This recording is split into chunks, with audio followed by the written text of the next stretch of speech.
So, makikita ninyo sunod-sunod na yung frequency ng paglindol. Hindi lang po naman ito sa atin. Kahit sa ibang mga bansa, ganun din po mga kababayan. Kasi as prophesied in the Word of God, there will be earthquakes in diverse places before pong dumating yung ating Panginoong Hesukristo, the second coming of Jesus Christ. Most people po, hindi man ito pinapansin po sa kanila. Normal lang po ito. Pero sa Bible po, it was prophesied in the Word of God that there will be earthquakes, increasing number or frequency ng earthquakes in diverse places. Ang ibig sabihin in diverse places all throughout the world, iba-ibang mga lugar sa mundo before pong ang ating Panginoon babalik to judge the whole world. So, ang tawag namin dito sa mga believers po, birth pains before the tribulation period.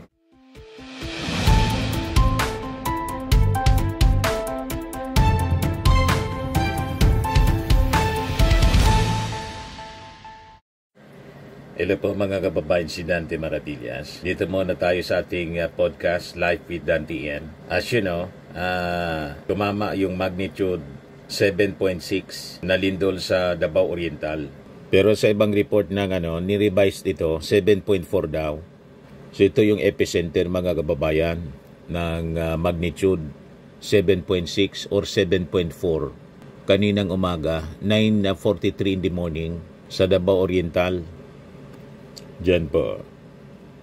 Ito ang mga motorista, inabot sa gitna ng daan. Yan.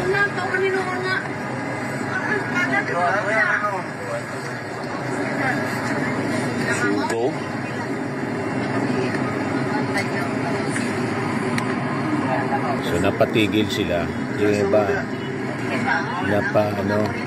napa-squat sila sa gitna ng daan kasi pag hindi matutumba sila sa lakas ng lindol. Ito yung nabiyak na kalsada sa Davao Oriental. Yan. Landslide at mga nabiyak na kalsada. Sa latest mga kababayan na balita, 179 aftershocks yung naitala. Ang pinakang malakas na magnitude na aftershocks, 5.8. Yung ating gobyerno, immediately nag-preposition na po ng mga food packs. Yan. Sa utos ng ating Pangulong Bongbong Marcos. Mabilis yung pagsaklolo po ng ating mga authorities. Yan nakamonitor po ang National Interagency Coordinating Council or NDRRMC.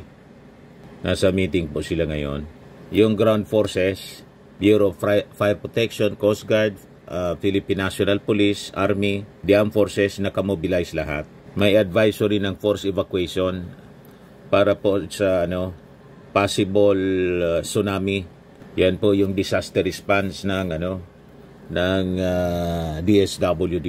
Ito yung statement ng ating Pangulong Bongbong Marcos 3 hours ago mga kababayan. Basahin natin. Sabi niya, a strong earthquake struck off the coast of Davao Oriental this morning at 9:43 a.m. with magnitude 7.6. PHIVOLCS has issued a tsunami warning for several coastal provinces in Mindanao, in the Visayas, including Davao Oriental, Surigao del Norte, Surigao del Sur, Southern Leyte, and Eastern Samar. We are now assessing the situation on the ground and ensuring that everyone is safe. I have directed the National Disaster Risk Reduction and Management Council, the Office of the Civil Defense, the Armed Forces, the Philippine Coast Guard, and all concerned agencies to immediately carry out evacuations in coastal areas, activate emergency communication lines, and coordinate closely with local governments. Search and rescue relief operations are already being prepared and will be deployed as soon as it is safe to do so. The Department of Social Welfare and Development is pre-positioning food in non-food items, while the Department of Health is ready to provide emergency medical assistance. To our kababayans in the affected regions, please stay alert and calm. Move to higher grounds and stay away from the shore until authorities declare it safe. Follow all instructions from your local disaster councils and barangay officials. Your safety is our top priority.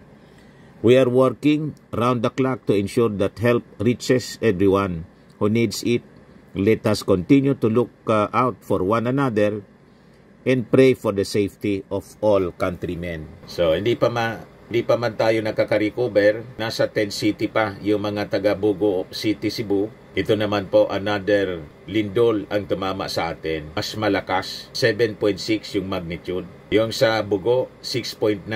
Kaya mas malakas ito mga kababayan.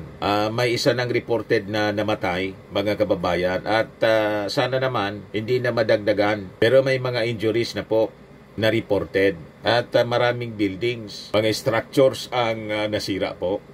O ito yung Davao City, mga kababayan, ng tumama yung lindol. Ayan. May nag-aapoy o natumba yung ano. Ayan. Patindi. Malakas talaga po. Labasan yung mga tao. O ito yung mga injuries and damage sa mga structures. Ito, itinatakbo papuntang ospital. Bumagsak po. May mga sasakyang nadaganan. Sabi dyan, may nadaganan daw ng pader na isang babae. Davao Oriental. Yan yung mga damage, mga kababayan. Butuan City and Lupon, Davao Oriental. Ito yung pagtama kanina na capture ng netizen po sa loob ng tindahan. Mga nangagiba na mga buildings. Ito sa Davao City, mga kababayan, construction site. Ito, tingnan ninyo. Yung bahay, nataranta sila. Nagbagsakan yung mga gamit sa lakas ng lindol, mga kababayan. Yan yung sitwasyon, mga kababayan, sa Davao Oriental.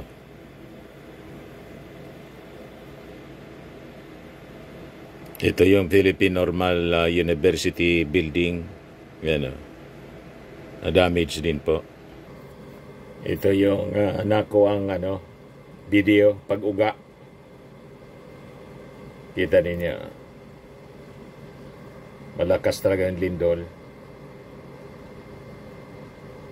Aquarium yata ito.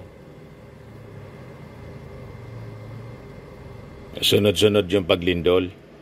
6.9 October 1 sa Bugo City, Cebu. October 9 kahapon, 4.9 magnitude sa Northern Luzon naman po. Then ngayong araw, kanina, October 10, 7.6 magnitude sa Davao Oriental. So makikita ninyo, sunod-sunod na yung frequency ng paglindol. Hindi lang po naman ito sa atin. Kahit sa ibang mga bansa, ganon din po, mga kababayan. Kasi as prophesied in the Word of God, there will be earthquakes in diverse places before pong dumating yung ating Panginoong Hesukristo, the second coming of Jesus Christ. Most people po, hindi man ito pinapansin po. Sa kanila, normal lang po ito. Pero sa Bible po, it was prophesied in the Word of God that there will be earthquakes, increasing number or frequency ng earthquakes in diverse places. Ang ibig sabihin in diverse places all throughout the world, iba-ibang mga lugar sa mundo before pong ang ating Panginoon babalik to judge the whole world. So, ang tawag namin dito sa mga believers po, birth pains before the tribulation period. Pero ako po, gusto ko na rin po kasi sa mundo po, pasama ng pasama po ang mundo, ang mga tao sa mundo. Dito lang po sa atin, makikita ninyo ang kasamaan ng mga tao dito sa ating bansa. Kahit hindi ko na isa-isain sa inyo, ang kasamaan makikita po ninyo sa mga post ng mga tao sa social media. Yung walang habas na pagmumura, pag-iisip ng masama sa kapwa, pagnanakaw. Pero sabi sa Word of God po, kahit pagdating ng ating Panginoon, hindi pa rin magsisisi yung mga tao. In fact, ang sisisi nila, susumbatan pa nila yung Diyos. Ganon kasama ang mga tao sa mundo ngayon. Yan sabi dyan sa Revelation Chapter 9, verse 21. Furthermore, they will not repent of their murder, sorcery, sexual immorality, and theft. Yan simulan natin sa verse 20. Now the rest of mankind who were not killed by this plague still did not repent of the works of their hands, They did not stop worshipping demons in idols of gold, silver, bronze, stone, and wood, which cannot see or hear or walk. Furthermore, they did not repent of their murder. Yung mga mamamatay tao, ganun pa rin gagawin, papatay pa rin sila. Sorcery, ang ibig sabihin ng sorcery, yung paggagamit ng droga at sorcery. Sexual immorality, yung mga mahilig sa kabit at pagnanakaw. So tuloy pa rin ang nakawan, mga kababayan, tulad ng pagnanakaw ng pondo ng gobyerno sa flood control projects. Hindi man yan titigil po. Nakita ninyo, sunod-sunod yung calamity natin, baha, bagyo, landslide, ito sunod-sunod yung lindol. Sa rehabilitation po niya, siyempre papagawa uli yung mga kalsada, yung mga tulay na bumagsak, yung mga pabahay, kasi nasira yung mga bahay ng mga mamamayan, yung mga buildings, lahat yan ipapagawa. Tuloy ang nakawan yan, tuloy ang kickback. Yan po ang nakaprophesy sa Word of God. Malinaw na malinaw. They will not repent. Yan na. Furthermore, they did not repent of their murder, sorcery, sexual immorality, and theft, pagnanakaw. Kaya asa pa kayo, titigil sila sa pagnanakaw. Hindi sila titigil po.